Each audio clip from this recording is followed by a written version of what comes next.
Malaysia दक्षिण पूर्व Asia में बसा एक खूबसूरत देश, एक समृद्ध इतिहास समेटे हुए है। यह देश कई राज्यों के एकीकरण से बना था। प्राचीन काल में मलय द्वीप समूह में कई छोटे छोटे राज्य थे।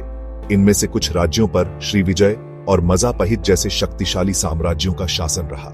15वीं शताब्दी में मलक्का सल्तनत का उदय हुआ और जल्द ही यह क्षेत्र का एक प्रमुख व्यापारिक केंद्र बन गया।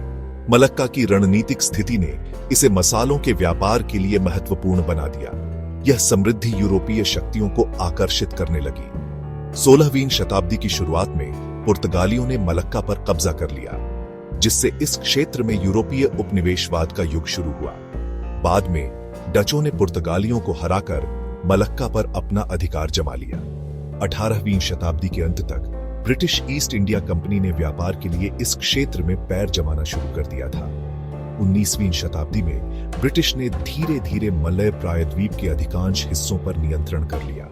उन्होंने इसे मलय राज्यों का संघ बनाया। यह संघ मलेशिया के गठन की दिशा में पहला कदम था। द्वितीय विश्व युद्ध ने एशिया में उपनिवेशवाद के भविष्य को हमेशा के लिए बदल दिया। युद्ध के बाद ब्रिटिश साम्राज्य कमजोर हो गया था और उपनिवेशों में स्वतंत्रता आंदोलन तेज हो गए थे। मलय प्रायद्वीप भी इससे अछूता नहीं था। 1948 में मलय राष्ट्रवादियों ने ब्रिटिश शासन का विरोध करने के लिए एकजुट होकर यूनाइटेड मलय नेशनल ऑर्गेनाइजेशन यानी UMNO का गठन किया। टुनकू अब्दुल रहमान, जो बाद में मलेशिया के पहले प्रधानमंत्री बने, UMNO के प्रमुख नेता थे। उन्होंने अहिंसक तरीकों से स्वतंत्रता प्राप्त करने के लिए ब्रिटिश सरकार के साथ बातचीत की वकालत की। 1957 में लंबी बातचीत और राजनीतिक प्रयासों के बाद मलय प्रायद्वीप के राज्यों को ब्रिटिश शासन से आजादी मिली। इस प्रकार मलाया संघ का जन्म हुआ, जिसमें Johor, Kedah, Kelantan, Malacca, Negeri Sembilan, Pahang, Perak, Perlis, Selangor और तेरेंगानु राज्य शामिल थे।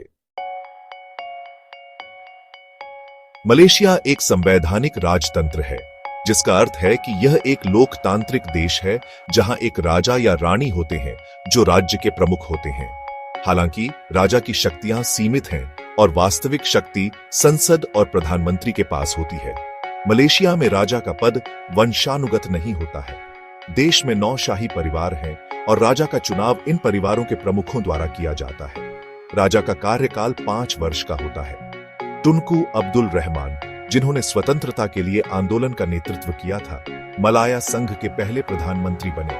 उनके नेतृत्व में देश ने तेजी से आर्थिक विकास और राजनीतिक स्थिरता का अनुभव किया। 1963 में मलाया संघ सिंगापुर, सरवाक और उत्तरी बोर्नियो, जो बाद में सबा बन गया, के साथ मिलकर मलेशिया का गठन किया गया। हालांकि सिंगापुर को 2 साल बाद ही मलेशिया से अलग होना पड़ा। रंगारंग संस्कृति मलेशिया की विविधता। मलेशिया एक बहुसांस्कृतिक और बहुभाषी देश है।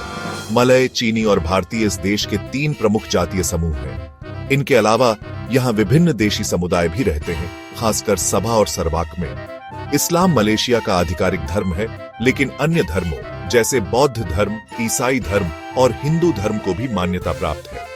यह धार्मिक विविधता मलेशियाई समाज की एक खासियत है। मलेशियाई संस्कृति में भोजन का विशेष महत्व है।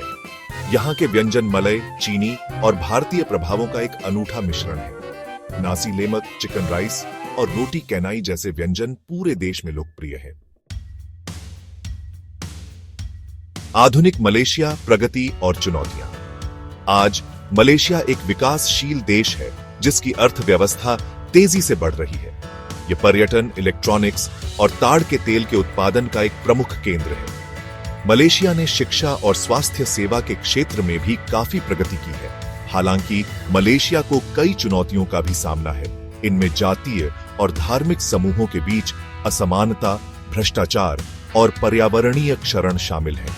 इन मुद्दों का समाधान करना मलेशिया के भविष्य के लिए महत्वपूर्ण होगा। अपने इतिहास और विविधता के बावजूद मलेशियाई लोग एकता और सद्भाव में रहते हैं।